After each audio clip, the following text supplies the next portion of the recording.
Has post-Xi Jinping era arrived? Hello, everyone. Welcome to Inconvenient Truths. I'm your host, Jennifer Zeng. Since the CCP's third plenary session was held on July 15th, there have been many rumors about Xi Jinping, especially after he disappeared from public eyes for a record-long 3 weeks. Many people were asking, is he still alive or in charge? Yesterday, he finally came out to meet the newly appointed General Secretary of Vietnam, but his appearances seemed to invite more questions and did not help to stop the rumors. Why? Today, I would like to summarize the rumors and share some true stories in the CCP's history when huge political changes happened. From these stories, we may gain a better understanding of what is happening in China now. First of all, let's talk about the irregularities in the CCP's official media coverage of Xi Jinping. At 10:53 a.m. yesterday, the first official report came out with only words, no pictures, and no videos. So some people immediately questioned, where is Xi Jinping? Then China Central TV, CCTV, broadcast their welcome ceremony live.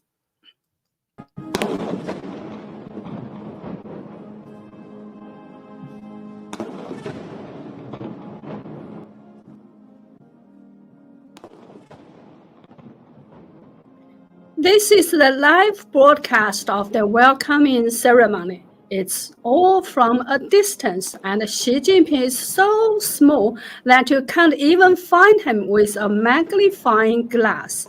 No TV station in the world would have arranged it this way.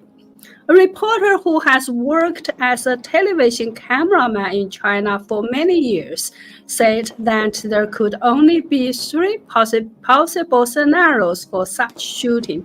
First, there was a unified request from the higher-ups, which prohibited the shooting of close-ups. Second, there was a health problem with Xi Jinping. And third, the person there was a double, not Xi Jinping himself.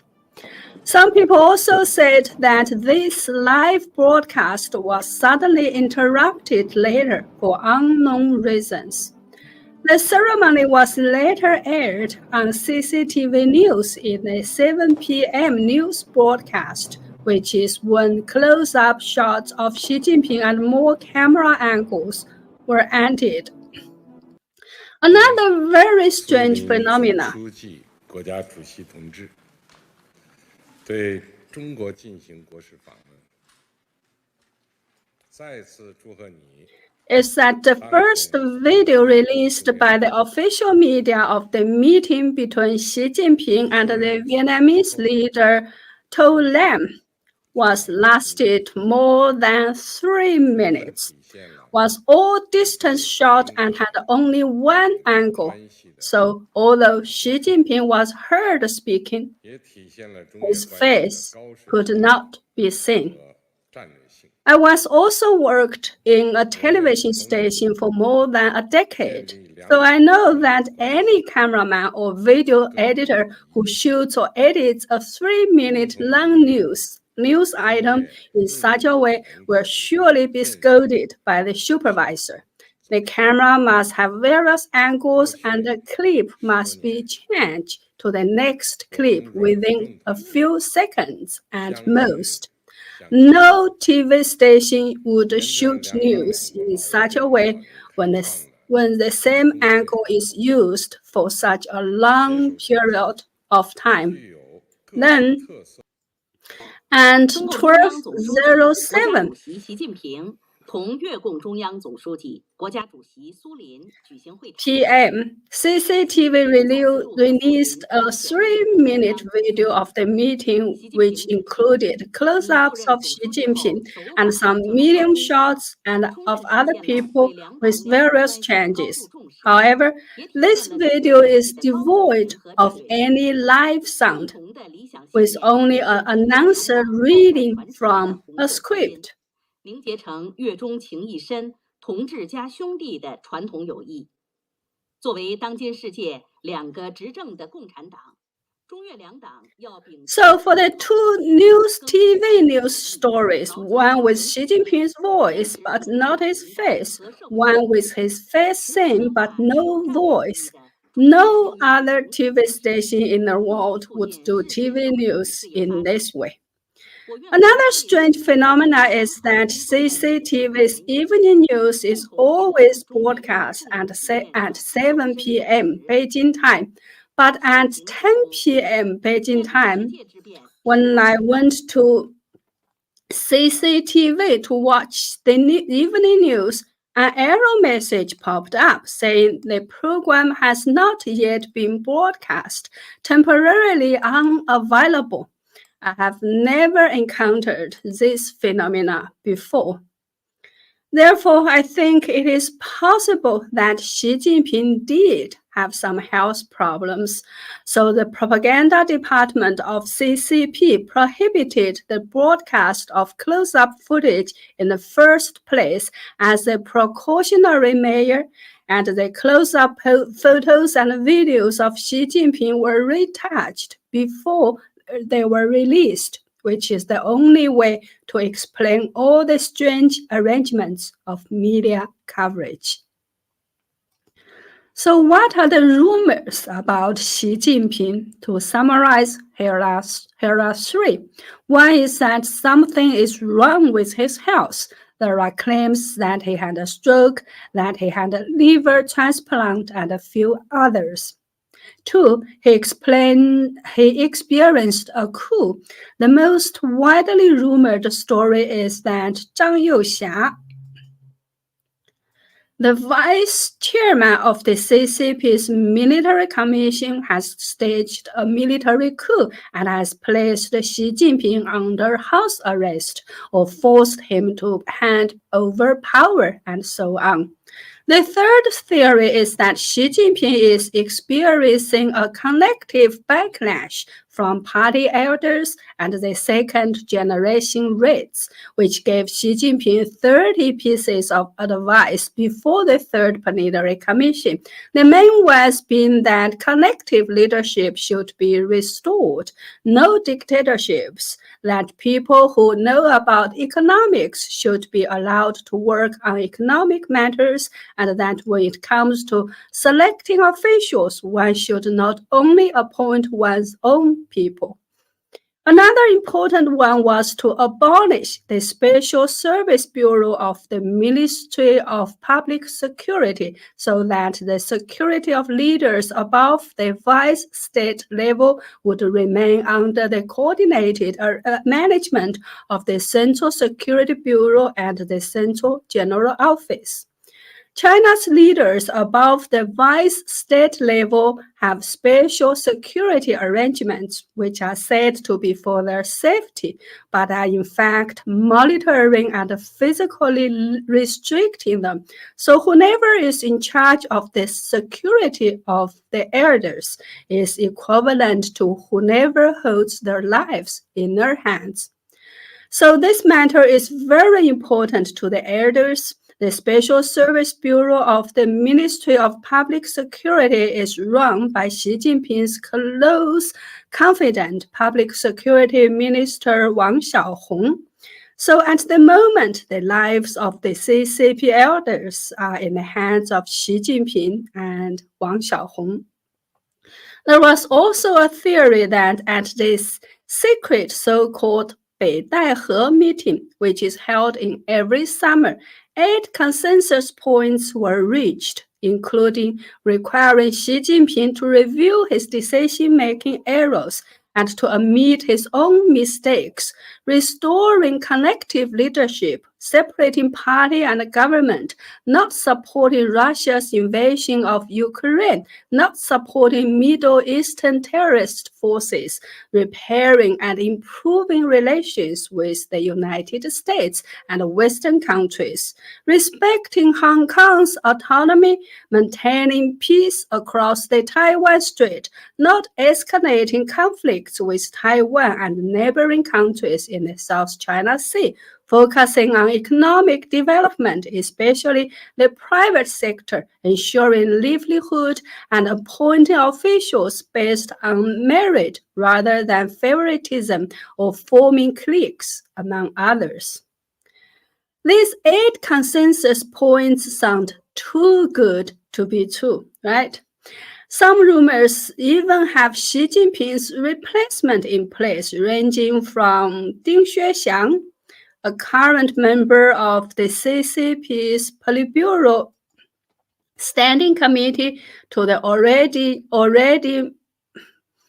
marginalized Hu Chunhua, vice chairman of the National Committee of the Chinese People's Political Consultative Conference, who was appointed by former CCP head Hu Jintao as Xi Jinping's successor, but who didn't even make it into the Politburo after Hu Jintao was dragged out of the CCP's 20th National Congress.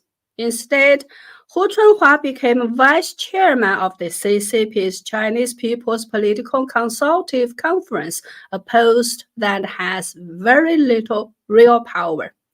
The latest rumor is that factions within the party have reached a consensus to handle Xi Jinping's exit in the same way they did with Mao Zedong's successor Hua Guofeng, by gradually and quietly phasing him out of the historic stage.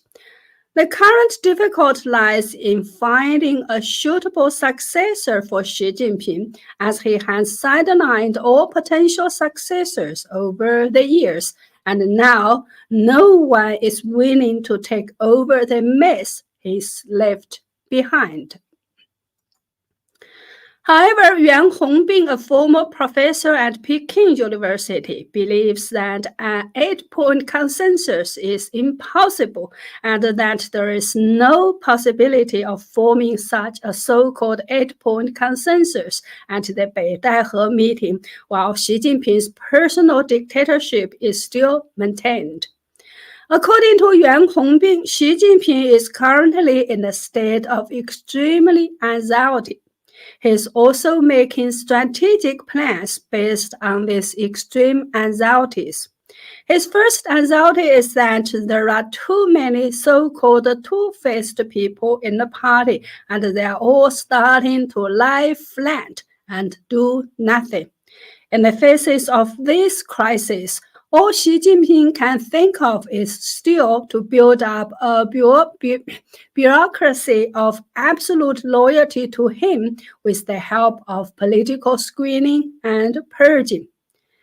His second anxiety is that he is facing a major setback in his international strategy of the so-called East rises and West falls, a change not seen in a century, etc.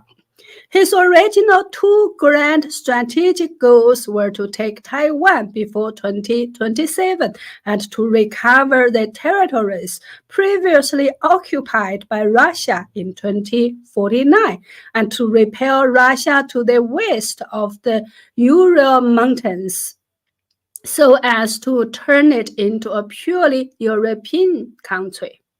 Now, it seems that the realization of these 2 big goals is being challenged. Xi Jinping's third anxiety comes from within the party. It is said that former Chinese Premier Wen Jiabao has criticized Xi Jinping's cronies Cai Qi and Li Xi, saying that they are remnants of the rebel factions of the Cultural Revolution and are trying to revert to the path of the Cultural Revolution. This is actually a direct challenge to Xi Jinping himself. Therefore, considering various phenomena, it is almost certain that Xi Jinping has encountered significant trouble within the party. Given the extent of the CCP's control over public opinion, the fact that various rumors about him have not been suppressed is itself a major issue. Now, he has even fallen to the point where he must frequently appear to prove he's still alive or has not lost power. And even when he does appear, there are always people who firmly believe that it is a double. Under the black box operation of the CCP, the line between truth and rumor is sometimes blurred. For example, a month or so before the downfall of the so-called Gang of Four, I was just an elementary school student under the age of 10. One day, a classmate suddenly told me that Mao's wife Jiang Qing was a counter-revolutionary. I was so frightened when I heard this that I didn't dare to tell anyone about it. A month or so later, the Gang of Four really fell, and it turned out that Jiang Qing was really a counter-revolutionary. At that time, I was in a small town of only 30,000 people, more than 1,000 miles away from Beijing, and there was no internet, and the average family didn't even have a telephone. So how this rumor reached my ears as an elementary school student is still a mystery. Another true story of his history is that on September 13th, 1971, Lin Biao, the successor of Mao Zedong, who was then enshrined in the CCP constitution, fled China and his plane crashed.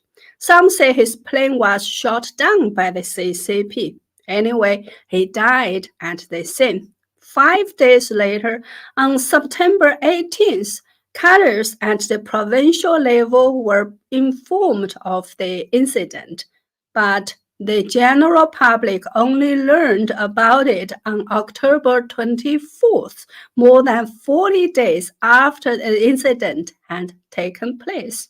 At that time, it appeared that nothing had changed in society, and there were some anomalies. For example, civil aviation was banned from flying for 3 days. Premier Zhou Enlai did not receive any foreign guests for more than a week. And the military parade and mass celebration on October 1st, the CCP's National Day, were cancelled, and so on and so forth. These abnormal things were first noticed by the media in Hong Kong, but their initial guess was that Mao Zedong had died. So all sorts of rumors started to spread, such as Mao Zedong had suffered a heart attack and had collapsed during the meeting, etc. Exactly like the kind of rumors about Xi Jinping now. It was not until the small-scale celebration of the CCP's National Day in 1971, when Lin Biao did not stand on the Tiananmen Square Tower with Mao Zedong to be photographed as usual, that people began to notice Lin Biao, but they only guessed that he had some health issues, and no one dared to think that it was his son who had tried to assassinate Mao Zedong, and the family fled in haste after the plan failed. No one dared to think that the official successor of the great leader Chairman Mao would betray Mao and even want to kill him. So in CCP China, rumors sometimes turn out to be the truth, and when something unusual happens, people may have to wait a long time before they know what the real reason behind it is. So, what is the situation with Xi Jinping? Maybe we have to be patient for a little while longer before it becomes clear. But one thing is certain: his power base has been seriously shaken, and the only certainty for the future is a very high degree of uncertainty. Some are even saying that China has entered the post-Xi Jinping era. Do you agree? Well, that's all for today. Please like this video and subscribe for more. Please also visit my website at jenniferzengblog.com to sign up for a membership or make a donation. Your support helps me continue sharing the inconvenient truths. Thank you. See you.